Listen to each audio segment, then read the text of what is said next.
নদীর পাড়ে একজন মানুষের বাড়ি ছিল। একদিন ওই লোকটার বিবি নদীতে গোসল করতে গেছে, পাড়ার অনেকগুলো মহিলা মানুষ সহকারে। মহিলাটি গোসল করতে গিয়ে নদীর স্রোতের ঘূর্ণিপাকে পড়ে মারা গেছে। মহিলাগুলো এসে তার স্বামীকে খবর দিল, আপনার স্ত্রী নদীতে মারা গেছে। তার স্বামী দৌড়ায় নদীর কাছে এসে পানি যেই দিক থেকে আসে উনি ওই দিকে দৌড়ায়। আচ্ছা বলেন তো, একজন মানুষ যখন মারা যাবে পানির উপরে থাকবে, তখন পানি যেই দিক থেকে আসবে লাশ কি ওই দিকে যাবে না পানি যেই দিক যাবে সেই দিকে যাবে?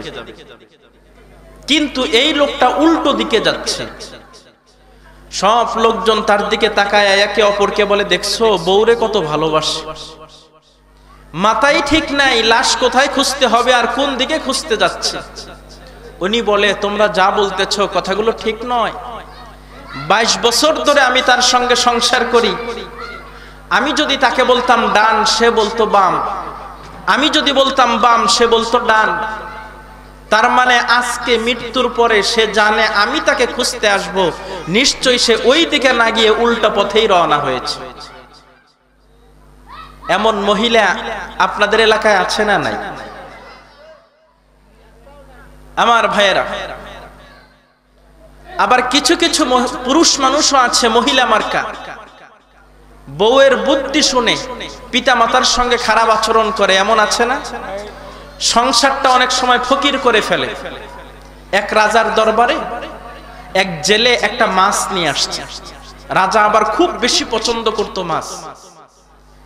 রাজামশাই তাকে মাছ উপহার দেওয়ার কারণে উজিরকে ডাক দিয়ে বলে, উজির, মাছওয়ালা যেহেতু আমাকে মাছ দিয়েছেন উপহার, আমি তো তাকে খালি হাতে ফিরাইতে পারি না।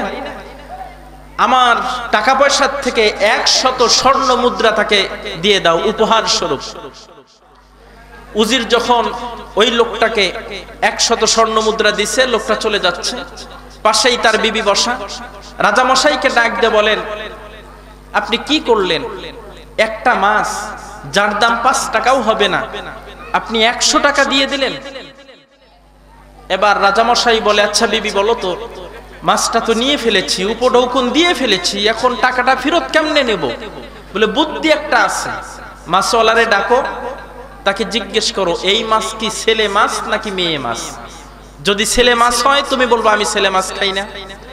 আর যদি জেলে বলে যে এটা মেয়ে মাছ, তুমি বলবো আমি মেয়ে মাছ খাই না। সে মাছ ফেরত নিয়ে যাবে, টাকা দিয়ে যাবে। মাছওয়ালাকে ডাকালো, এই মাছওয়ালা, জেলে এদিকে আসো।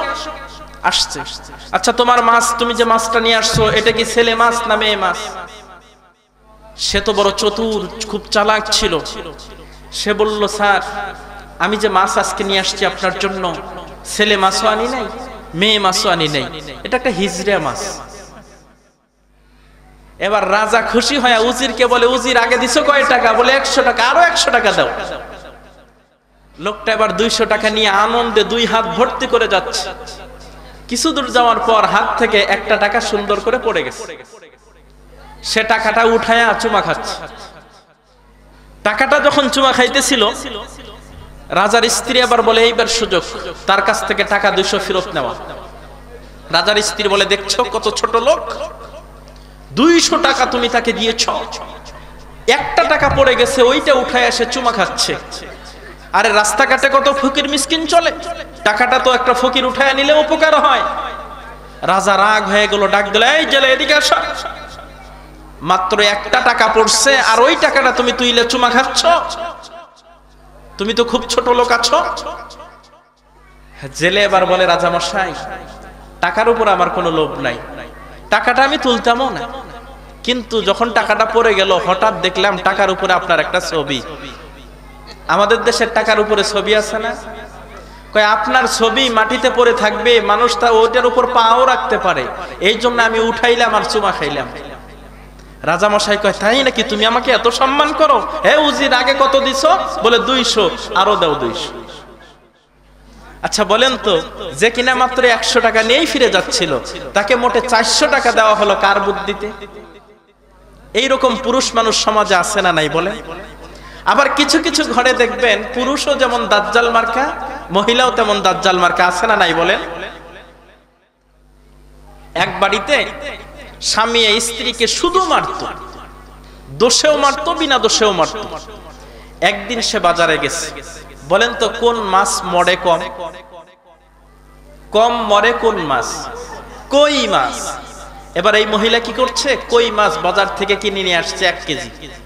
বাড়ির পাশে কিছু জায়গা মানুষ রাখে, যেই জায়গাতে অনেক সময় শাক সবজি এইগুলো পালন করা হয়, এইগুলো আবাদ করা হয়, এরকম বাড়ির পাশে জায়গা রাখা হয় না? রাত্রিবেলায় স্বামী স্ত্রী গল্প করতেছে।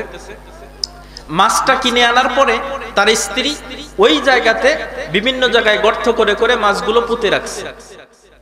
আর রাত্রে স্বামী স্ত্রী ঘুমের যাওয়ার আগে গল্প করতেছে, আগামীকাল তো আপনি হাল চাষ করবেন, দূরের জমিতে যাওয়ার দরকার নাই, ওই বাড়ির পাশে যেখানে আমরা শাক আবাদ করি, শাকের বীজ আছে, আগামীকালকে ওইটা চাষ করেন, শাক ফলাইতে হবে। লোকটা বলল ঠিক আছে। পরের দিন উনি চাষ করে, একটা করে হাল নিয়ে যায়, একটা করে মাছ বের হয়, এইভাবে অনেকগুলো মাছ বাড়িতে এনে বিবিকে বলে, বিবি দেখছো হাল চাষ করতে গিয়ে কতগুলো মাছ পাইছি, কই মাছ। কই মাছের ভাজি আমি পছন্দ করি, সুন্দর করে ভাজি করো। বাড়িতে কই মাছের ভাজি হচ্ছে, ইনি জমির থেকে ঘ্রাণ নিচ্ছে, হাল ছেড়ে দিবে, কই মাছ দিয়ে ভাত খাবে। দুপুরে হাল ছেড়ে দিল, বাসায় গিয়ে বলে, বিবি ভাত দাও। ভাত নিয়ে আসছে শুটকি ভর্তা দিয়ে। আচ্ছা বলেন, সকাল থেকে দুপুর পর্যন্ত হাল চাষ করার পর মাছ নিয়ে বাড়িতে দিল, মাছের ঘ্রাণ নাকে গেছে, এখন যদি শুটকি ভর্তা দেয়, মাথা ঠিক থাকে? পায়ের রক্ত মাথায় উঠছে, এমন পিটান পিটাইছে। মহিলা গ্রামের দেওয়ানি মাতব্বর ডাক দিছে, বলছে আচ্ছা শোনেন, অন্যদিন মাইর দেয় ভালো কথা, দোষ পায় মারে, আজকে মারলো কেন? তার মুখ থেকেই শুনে। লোকটা এবার বলে, আমি যখন হাল চাষ করতেছিলাম তখন প্রতিটা হাল যায় একটা করে মাছ পাই, অনেকগুলো মাছ আমার বিবিকে এনে দিলাম, সে রান্না করলো, ঘ্রাণও পাইলাম, কিন্তু আমাকে এখন ভাত দিচ্ছে শুটকি ভর্তা দিয়ে। দেওয়ানি মাতাব্বর বলে, আরে পাগল নাকি, হাল চাষ করলে কোনদিন মাছ পাওয়া যায়? তুই তো তাহলে এইভাবেই তোর বউরে মারিস প্রতিদিন। শ্বশুর পক্ষের লোক বলে, আর কোনদিন যদি আমার বোনের গায়ে বা মেয়ের গায়ে হাত দাও, প্রয়োজনে মাইরের বদলে মাইর দেব। বিচার টিচার করে তাকে শাসায়া ধমক টমক দিয়ে সবাই চলে গেল। এবার বাক্সর ভিতর থেকে মাছ এনে দিয়ে বলতেছে, এবার খান। কয় এখন মাছ কই পাইলে? কয় শোনো, আমার কাছে 13 বস্তা বুদ্ধি আছে, আজকে বের করছি মাত্র 1 বস্তা, জমা আছে 12 বস্তা। আর কোনদিন যদি গায়ে হাত তোলো, একটা একটা করে বের করবো, আর একটা একটা করে শিক্ষা দেব। এমন মহিলা সমাজে আছে না নাই? আমার ভাইয়েরা, 3টা গল্প বললাম, এই গল্পগুলোর মাধ্যমে যেটা বোঝা গেল, স্বামী এবং স্ত্রীর ভিতরে মহব্বত আর ভালোবাসা না থাকার কারণে সংসারে এমন সমস্যা হয়। কথা বলেন ঠিক কিনা?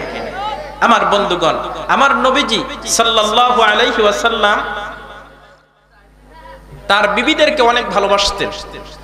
বর্ণনা এসেছে, আম্মা জান আয়েশা সিদ্দিকা রাদিয়াল্লাহু তাআলা আনহা বলেন, আমি নবীজির ঘরে গিয়েছি মাত্র 9 বছর বয়সে। সংসার বলতে তেমন কিছু বুঝি না, নবীর ঘরে জাগতিক সম্পদ বলতে তেমন কিছু পাই নাই, কিন্তু নবীজির ঘরটা ছিল ভালোবাসা দিয়ে ভরপুর। বলেন না আল্লাহু আকবার।